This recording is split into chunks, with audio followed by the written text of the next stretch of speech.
जैसे कि मित्रों, अब तक के 10 भाग में आपने सुना किस प्रकार से महाराजा भोज को वह अद्भुत सिंहासन प्राप्त होता है। उस अद्भुत सिंहासन में 32 रहस्यमय जड़ी कठपुतलियाँ महाराजा विक्रमादित्य के बारे में बताती हैं और महाराजा भोज से पूछती हैं, क्या आपके अंदर ये गुण विद्यमान है? अगर ये गुण विद्यमान है तो आप इस सिंहासन पर बैठ सकते हैं, अन्यथा नहीं। महाराजा भोज को अब तक 28 पुतलियाँ बता चुकी हैं। आज की 29वीं पुतली मानवती बताएगी महाराजा विक्रमादित्य के बारे में। अगर आपके अंदर ये गुण है तो आप बैठ सकते हैं, नहीं तो जाइए।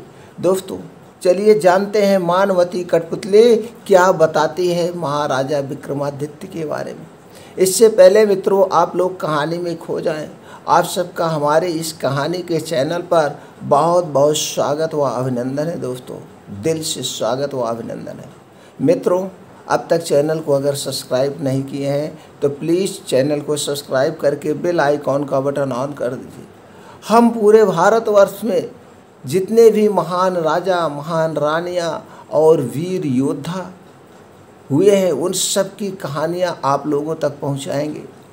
आप घर पर बैठकर इन कहानियों का आनंद लीजिए और अपना ज्ञान बढ़ाइए। दोस्तों, क्योंकि ज्ञान ही आदमी को महान बनाता है, आदमी को ज्ञान ही महान बनाता है। और मित्रों, एक निवेदन है, अगर कहानी अच्छी लगे तो ज़्यादा से ज़्यादा लोगों तक शेयर करिएगा, क्योंकि ज्ञान का दान सबसे बड़ा दान होता है। ज्ञान का दान, जो दूसरे को ज्ञान देता है, दूसरे की सहायता करता है, उसके जीवन में हमेशा सुख ही सुख आते हैं।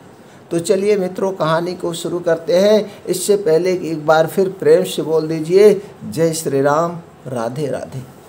दोस्तों, राजा विक्रमादित्य भेष बदल कर रात में घूमा करते थे। ऐसे ही एक दिन घूमते घूमते नदी के किनारे पहुंच गए। चांदनी रात में नदी का जल चमकता हुआ बड़ा ही प्यारा दृश्य प्रस्तुत कर रहा था। विक्रम चुपचाप नदी तट पर खड़े थे। तभी उनके कानों में बचाओ बचाओ बचाओ की तेज आवाज़ पड़ी। वह आवाज़ की दिशा में दौड़े तो उन्हें नदी की बेग बहती हुई धारा से जूझते हुए 2 आदमी दिखाई पड़े।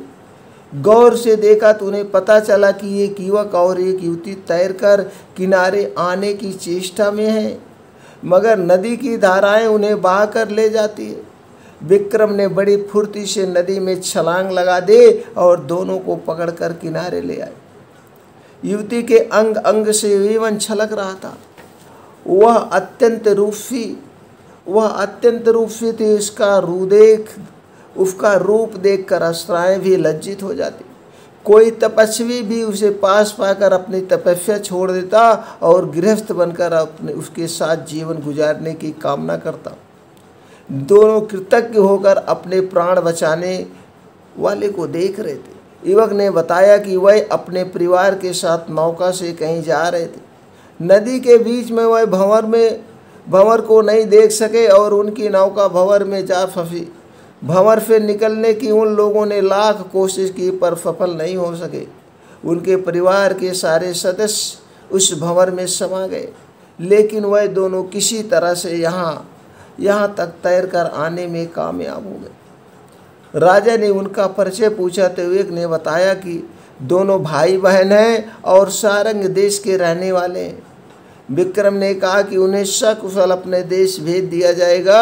उसके बाद उन्होंने उन्हें अपने साथ चलने को कहा और अपने महल की ओर चल पड़े। राजमहल के नज़दीक जब वह पहुँचे तो विक्रम को प्रहरियों ने पहचान कर प्रणाम किया। युवक युवती को तब जाकर मालूम हुआ कि उन्हें अपने प्राणों की परवाह किए बिना बचाने वाला आदमी स्वयं महाराजा धीराज थे। अब तो वह और कृतज्ञ भरी नज़रों से महाराज को देखने लगे। महल पहुंचकर उन्होंने नौकर चाकरों को बुलाया तथा सारी सुविधाओं के साथ उनके ठहरने का इंतजाम करने का निर्देश दिया। अब तो दोनों का मन महाराजा के प्रति और अधिक आदर भाव से भर गया। वह युवक अपने बहन के विवाह के लिए काफ़ी चिंतित रहता था। उसकी बहन राजकुमारियों से भी सुंदर थी, इसलिए वह चाहता था कि किसी राजा से उसकी शादी हो, मगर उसकी आर्थिक हालात अच्छी नहीं थी और वह अपने इरादे में कामयाब नहीं हो पा रहा था। जब संयोग से राजा विक्रमादित्य से उसकी भेंट हो गई तो उसने सोचा कि क्यों ना विक्रम को उसकी बहन की शादी का प्रस्ताव दिया जाए, उसने के ही शादी का प्रस्ताव दिया जाए। यह विचार आते ही उसने अपनी बहन को ठीक से तैयार होने को कही तथा उसे साथ लेकर राजमहल उनसे मिलने चल पड़ा। उसकी बहन जब सच कर निकली तो उसका रूप देखने लायक था। उसके रूप पर देवता भी मोहित हो जाते, मनुष्य की तो कोई बात ही नहीं थी। जब वह राजमहल आया तो विक्रम ने उससे उसका हाल चाल पूछा तथा कहा कि उसके जाने का समुचित प्रबंध कर दिया गया है। उसने राजा की कृतज्ञता जाहिर करते हुए कहा कि उन्होंने जो उपकार उस पर किए हैं उसे आजीवन वह नहीं भूलेगा। उसके बाद उसने विक्रम से एक छोटा सा उपहार स्वीकार करने को कहा। राजा ने मुस्कुराकर अपनी अनुमति दे दी। राजा को प्रसन्न देखकर उसने सोचा कि वह इसकी बहन पर मोहित हो गए हैं और उसका हौसला बढ़ गया। उसने कहा कि वह अपनी बहन उनको उपहार देना चाहता है। विक्रम ने कहा कि इसका उपहार उन्हें स्वीकार है। अब उसको पूरा विश्वास हो गया कि विक्रम उसकी बहन को रानी बना लेंगे। तभी राजा ने कहा कि आज से तुम्हारी बहन राजा विक्रमादित्य की बहन के रूप में जानी जाएगी। आज से तुम्हारी बहन राजा विक्रमादित्य के बहन के रूप में जानी जाएगी तथा उसका विवाह वह किसी योग्य वर ढूंढकर उन्हें धूमधाम से करेंगे। वह विक्रम का मुंह ताकता रहा। उसे सपने भी नहीं सोचा था कि उसकी बहन की सुंदरता को अनदेखा कर विक्रम उसे बहन के रूप में स्वीकार करेंगे। क्या कोई ऐश्वर्यशाली राजा विश्व वासना से इतना ऊपर जा सकता है? थोड़ी देर बाद उसने संयत होकर कहा कि उदयगिरि का राजकुमार उदयन उसकी बहन की सुंदरता पर मोहित है तथा उससे विवाह की इच्छा भी व्यक्त कर चुका है। राजा ने एक पंडित को बुलाया तथा बहुत सारा धन भेंट के रूप में देकर उदयगिरि राज विवाह का प्रस्ताव लेकर भेजा। पंडित उसी शाम लौट आया और उसके चेहरे पर हवाइयाँ उड़ रही थी। पूछने पर उसने बताया कि राह में कुछ डाकुओं ने घेर कर सब कुछ लूट लिया। सुनकर राजा स्तंभ रह गए। उन्हें आश्चर्य हुआ कि इतनी अच्छी शासन व्यवस्था के बावजूद भी डाकू लुटेरे कैसे सक्रिय हो गए। इस बार उन्होंने पंडित को कुछ अश्वारियों के साथ धन लेकर भेजा। उसी रात विक्रम भेष बदलकर उन डाकुओं का पता लगाने निकल पड़े। वही उस निर्जन स्थान पर पहुँचे जहाँ पंडितों को लूट लिया गया था। एक तरफ उन्हें 4 आदमी बैठे दिख पड़े। राजा समझ गए कि वह लुटेरे हैं। विक्रम को कोई गुप्तचर समझा। राजा ने उनसे भयभीत नहीं होने को कहा और अपने आप को भी उनकी तरह एक चोर ही बताया। इस पर उन्होंने कहा कि वह चोर नहीं बल्कि एक इज्जतदार लोग हैं और किसी खास मसले पर विचार विमर्श के लिए एकांत की खोज में यहाँ पहुँचे हैं। राजा ने उनसे बहाना न बनाने के लिए कहा और उन्हें अपने दल में शामिल करने को लेने को कहा। तब चोरों ने खुलासा किया कि उन चोरों में 4 अलग अलग खूबियाँ हैं। एक चोरी का शुभ मुहूर्त निकालता था, दूसरा परिंदे जानवरों की जबान समझता था, तीसरा अदृश्य होने की कला जानता था और चौथा भयानक से भयानक यातना पाकर भी उफ तक नहीं करता था। विक्रम ने उनका विश्वास जीतने के लिए कहा, मैं कहीं भी छिपाया धन देख सकता हूँ। जब उन्होंने यह विशेषता सुनी तो विक्रम को अपनी टोली में शामिल कर लिया। उसके बाद उन्होंने अपने ही महल के एक हिस्से में चोरी करने की योजना बनाई। उस जगह पर शाही खजाने का कुछ माल छिपा था। वह चोरों को वहां लेकर आए तो चारों चोर बड़े ही खुश हुए। उन्होंने खुशी खुशी सारा माल झोली में डाला और बाहर निकलने लगे। चौकस प्रहरियों ने उन्हें पकड़ लिया। सुबह में जब राजा के दरबार में बंदी बनाकर उन्हें पेश किया गया तो वह डर से पत्ते की तरह कांपने लगे। उन्होंने अपने 5 साथियों को सिंहासन पर आरूढ़ देखा। वह गुमसुम खड़े राजदंड की प्रतीक्षा करने लगे। मगर विक्रम ने उन्हें कोई दंड नहीं दिया। उन्हें अभयदान देकर उनसे कहा अपराध न करने का वचन लीजिए। अपराध न करने का वचन लिया और अपनी खूबियों का इस्तेमाल लोगों की भलाई के लिए करने का आदेश दिया। चारों ने मन ही मन अपने राज्य की महानता स्वीकार कर ली और भले ही आदमियों की तरह जीवन यापन करने का फैसला कर लिया। राजा ने उन्हें सेना में बहाल कर लिया। उदयन ने भी राजा विक्रम की मुंहबोली बहन की शादी का प्रस्ताव प्रसन्न होकर स्वीकार कर लिया। शुभ मुहूर्त में विक्रम ने उसी धूमधाम से उसकी शादी उदयन के साथ कर दी जिस तरह किसी राजकुमारी की होती है। इस तरह से 29वें पुतली ने कहानी बताने के बाद वह पूछी, राजा भोज, क्या आपके अंदर एक खूबी है? अगर आपके अंदर एक खूबी और गुण है तो आप कृपया भी सिंहासन पर बैठ सकते हैं। यह सुनने के बाद महाराजा भोज 2 मिनट के लिए रुकते हैं और फिर वापस अपने राजमहल चले जाते हैं। फिर अगले दिन सुबह पूरे विधि विधान के साथ वह सिंहासन की तरफ बढ़ते हैं। जैसे ही सिंहासन की तरफ बढ़ते हैं 30वें पुतली जयलक्ष्मी उन्हें रोक देती है। रुक जाइए महाराजा भोज, अभी आपको और कुछ गुण की परीक्षा देनी है। क्या आपके अंदर एक गुण विद्यमान है? अगर आपके अंदर एक गुण विद्यमान है तो आप सिंहासन पर बैठ सकते हैं, अन्यथा नहीं। फिर महाराजा भोज कहते हैं, बताइए जयलक्ष्मी, कौन से गुण की परीक्षा और आप लेना चाहते? फिर जयलक्ष्मी बताना शुरू करती है। राजा विक्रमादित्य जितने बड़े राजा थे उतने ही बड़ा तपस्वी। उन्होंने अपने तप से जान लिया कि वह अधिक से अधिक 6 महीने जी सकते हैं। अपनी मृत्यु की आसन्न समझकर उन्होंने वन में एक कुटिया बनवा ली तथा राजकाज से बचा हुआ समय साधना में बिताने लगी। एक दिन राजमहल से कुटिया की तरफ आ रहे थे कि उनकी नज़र एक मृग पर पड़ी। मृग अद्भुत था और ऐसा मृग विक्रम ने कभी नहीं देखा था। उन्होंने धनुष हाथ में लेकर दूसरा हाथ तरकस में डाला ही था कि मृग उनके समीप आकर मनुष्य की बोली में उनसे अपने प्राणों की भीख मांगने लगा। विक्रम को इस मृग को मनुष्यों की तरह बोलते हुए देख बड़ा आश्चर्य हुआ और उनका हाथ स्वतः थम गया। विक्रम ने उस मृग से पूछा कि वह मनुष्यों की तरह कैसे बोल लेता है, तो वह बोला कि यह सब उनके दर्शन के प्रभाव से हुआ। विक्रम की जिज्ञासा अब और बढ़ गई। उन्होंने इस मृग से पूछा कि ऐसा क्यों हुआ, तो उसने बताना शुरू किया, मैं जन्मजात मृग नहीं हूँ। मेरा जन्म मानव कुल में एक राजा के यहाँ हुआ। अन्य राजकुमारों की बात मुझे भी शिकार खेलने का बहुत शौक था। शिकार के लिए मैं अपने घोड़े पर बहुत दूर तक घने जंगलों में घुस जाता था। एक दिन मुझे कुछ दूरी पर मृग होने का आभास हुआ और मैंने आवाज़ को लक्ष्य करके एक बाण चलाया।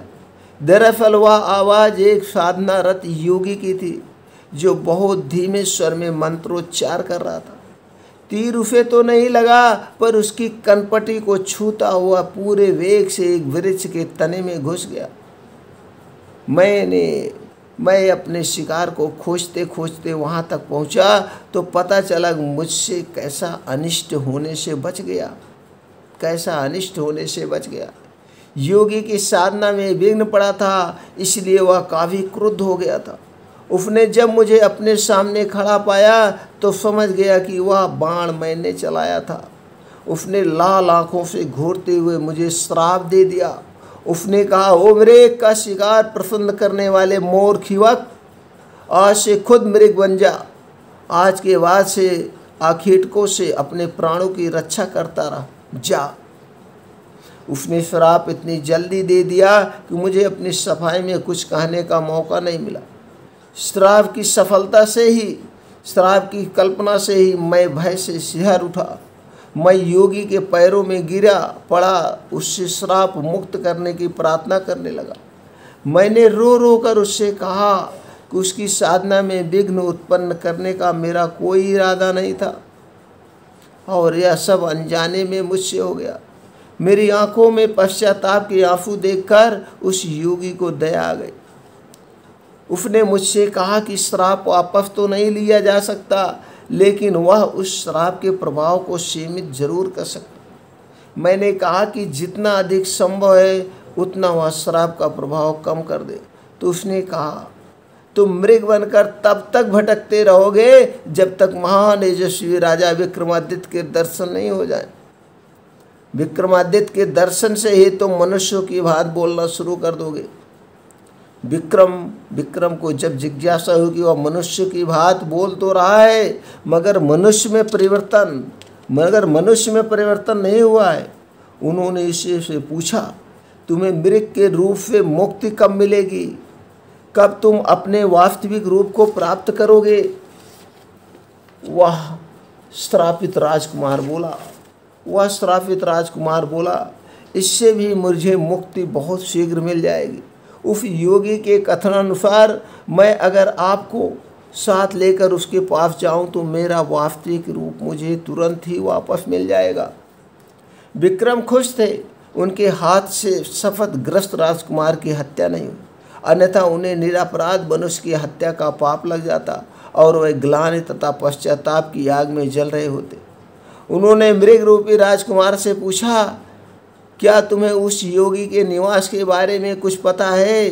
क्या तुम मुझे उसके पास ले चल सकते हो? उस राजकुमार ने कहा, हाँ, मैं आपको उसकी कुटिया तक अभी लिए चल सकता हूँ। संयोग से यह योगी अभी भी इसी जंगल में थोड़ी दूर पर साधना कर रहा है। वह मृग आगे आगे चला और विक्रम उसका अनुसरण करते हुए चलते रहे। थोड़ी दूर चलने के पश्चात उन्हें एक वृक्ष पट पर उल्टा साधना करता एक योगी दिखा। उनकी समझ में आ गया कि राजकुमार इसी योगी की बात कर रहा था। वह जब समीप आए तो वह योगी उन्हें देखते ही वृक्ष से उतरकर सीधा खड़ा हो गया। उसने विक्रम का अभिवादन किया तथा दर्शन के लिए उन्हें नतमस्तक होकर धन्यवाद दिया। विक्रम समझ गए कि वह योगी उनकी ही प्रतीक्षा कर रहा था, लेकिन उन्हें जिज्ञासा हुई कि वह उनकी प्रतीक्षा क्यों कर रहा था। पूछने पर उसने उन्हें बताया कि सपने में एक दिन इंद्रदेव ने उन्हें दर्शन देकर कहा था कि महाराज विक्रमादित्य ने अपने कर्मों से देवताओं सा स्थान प्राप्त कर लिया है तथा उनके दर्शन प्राप्त करने वाले को इंद्रदेव या अन्य देवताओं के दर्शन का फल प्राप्त होगा। मैं इतनी कठिन साधना सिर्फ आपके दर्शन का लाभ पाने के लिए कर रहा था। उस योगी ने कहा विक्रम ने पूछा कि अब तो उसने उनके दर्शन प्राप्त कर लिए हैं, क्या उनसे कुछ और चाहता है? इस पर योगी ने उनसे उनके गले में पड़ी इंद्रदेव की मूंगे वाली माला मांगी। राजा ने खुशी खुशी वह माला उसे दे दे। योगी ने उनका आभार प्रकट किया ही था कि श्रापित राजकुमार फिर से मानव बन गया। उसने पहले विक्रम के फिर उस योगी के पाँव छुए। राजकुमार को लेकर विक्रम अपने महल आए। दूसरे दिन अपने रथ पर उसे बिठा उसके राज्य चल दिए, मगर उसके राज्य में प्रवेश करते ही सैनिकों के टुकड़े ने उनके रथ को चारों ओर से घेर लिया तथा राज्य में प्रवेश करने का उनका प्रयोजन पूछने लगे। राजकुमार ने अपना परिचय दिया और रास्ता छोड़ने को कहा। उसने जानना चाहा कि उसका रथ रोकने की सैनिकों ने हिम्मत कैसे की। सैनिकों ने उसे बताया कि उसके माता पिता को बंदी बनाकर कारागार में डाल दिया गया है और अब इस राज्य पर किसी और का अधिकार हो चुका है। चूँकि राज्य पर अधिकार करते वक्त राजकुमार का कुछ पता नहीं चला, इसलिए चारों तरफ गुप्तचर उनकी तलाश में फैला दिए गए थे। अब उसके खुद हाजिर होने से नए शासक का मार्ग और प्रशस्त हो गया। राजा विक्रमादित्य ने उन्हें अपना परिचय नहीं दिया और खुद को राजकुमार के दूत के रूप में पेश करते हुए कहा उनका एक संदेश नए शासक तक भेजा जाए। उन्होंने उस टुकड़ी के नायक को कहा कि नए शासक के सामने दो विकल्प हैं, या तो वह असली राजा और रानी को उनको रिहा कर सौंप दिया जाए या युद्ध की तैयारी करें। उस नायक को बड़ा अजीब लगा। उसने विक्रम का उपहास करते हुए पूछा कि युद्ध कौन करेगा? क्या वही दोनों युद्ध करेंगे? क्या वही दोनों युद्ध करेंगे? उसको उपहास करते हुए उनका क्रोध 7वें आसमान पर पहुंच गया। उन्होंने तलवार निकाली और उसका फर धड़ से अलग कर दिया। सेना में भगदड़ मच गई। किसी ने दौड़कर नए शासक को खबर दी। वह तुरंत सेना लेकर उनकी ओर दौड़ा। विक्रम इस हमले के लिए तैयार बैठे थे। उन्होंने दोनों बेतालों का स्मरण किया तथा बेतालों ने उनका आदेश पाकर रथ को हवा में उड़ा लिया। उन्होंने वह तिलक लगाया जिससे अदृश्य हो सकते थे और रथ से कूद गए। अदृश्य रहकर उन्होंने दुश्मनों को गाजर मूली की तरह काटना शुरू कर दिया। जब सैकड़ों सैनिक मारे गए और दुश्मन नजर नहीं आया तो सैनिकों में भगदड़ मच गई और राजा को वहीं छोड़कर अधिकांश सैनिक रण क्षेत्र से भाग खड़े हुए। उन्हें लगा कि कोई पैशाचिक शक्ति उनका मुकाबला कर रही। नए शासक का चेहरा देखने लायक था। वह आश्चर्यचकित और भयभीत था, हताश भी दिख रहा था। उसे हतप्रभ देख विक्रम ने अपनी तलवार उसकी गर्दन पर रख दी तथा अपने वास्तविक रूप में आ गए। उन्होंने उस शासक से अपना परिचय देते हुए कहा कि या तो इसी क्षण वह राज्य छोड़कर भाग जाए या प्राण दंड के लिए तैयार। वह शासक विक्रमादित्य की शक्ति से परिचित था तथा उसका धैर्य आंखों से दिख चुका था। अतः अब उसी क्षण उस राज्य में वह भाग गया, उस राज्य से छोड़कर भाग गया। वास्तविक राजा रानी को उनका राज्य वापस दिलाकर वह अपने राज्य की ओर चल पड़े। रास्ते में एक जंगल पड़ा। उस जंगल में एक मृग उनके पास आया तथा एक सिंह से अपने को बचाने को कहा, मगर महाराज विक्रमादित्य ने उसकी मदद नहीं की। वह भगवान के बनाए नियमों के विरुद्ध नहीं जा सकते थे। सिंह भूखा था और मृग आदि जानवर ही उसकी क्षुधा शांत कर सकते थे। वह सोचते हुए उन्होंने सिंह मृग का शिकार करने दिया। यह सुनाने के बाद 30वीं पुतली गाती है, क्या महाराजा भोज आपके अंदर ही गुण विद्यमान है? अगर आपके अंदर ही गुण विद्यमान है तो आप इस सिंहासन पर बैठ सकते हैं, अन्यथा नहीं। फिर महाराजा भोज 2 मिनट रुककर सोचते हैं और रोज की तरह वापस रिटर्न राजमहल चले जाते हैं। राजमहल जाने के बाद बहुत विचार विमर्श करते हैं। फिर अगले दिन सुबह पूरे विधि विधान के साथ उस सिंहासन पर बैठने की ओर आगे बढ़ते हैं। तैसे 31वीं पुतली कौशल्या रोक देती है, कहती है, रुक जाइए महाराजा भोज, क्या आपके अंदर एक गुण विद्यमान है? अगर आपके अंदर एक गुण विद्यमान है तभी आप इस सिंहासन पर बैठ सकते हैं, अन्यथा नहीं। तो दोस्तों, कौशल्या कठपुतली क्या कहानी बताएगी महाराजा भोज को, क्या गुण बताएगी महाराजा भोज को, हम इसको जानेंगे अगले भाग में। लिंक डिस्क्रिप्शन में दे दिया जाएगा। दोस्तों, आप वहां से जा कर के पूरी कहानी का सीरीज वाइज आनंद ले सकते हैं। अब तक दोस्तों 11 कहानियाँ बन चुकी हैं। 11 भाग में कहानियाँ हैं। हर एक भाग का डिस्क्रिप्शन में लिंक दे दिया गया है। मित्रों, वहाँ से आप जा कर के पूरी वीडियो आप देख सकते हैं। इसी तरह से बहुत सारे वीडियो हमारे चैनल पर मौजूद है। कोई भी वीडियो देखिए, अपने ज्ञान को बढ़ाइए। मित्रों, अगर ये कहानी आपको अच्छी लगी हो तो चैनल को ज़रूर सब्सक्राइब करके बेल आइकॉन का बटन ऑन कर दे, जिससे हर एक वीडियो की नोटिफिकेशन आप लोगों तक पहुँचती रहे। फिर मिलते हैं नई वीडियो में नई जानकारी के साथ दोस्तों। तब तक के लिए राधे राधे, जय श्री राम।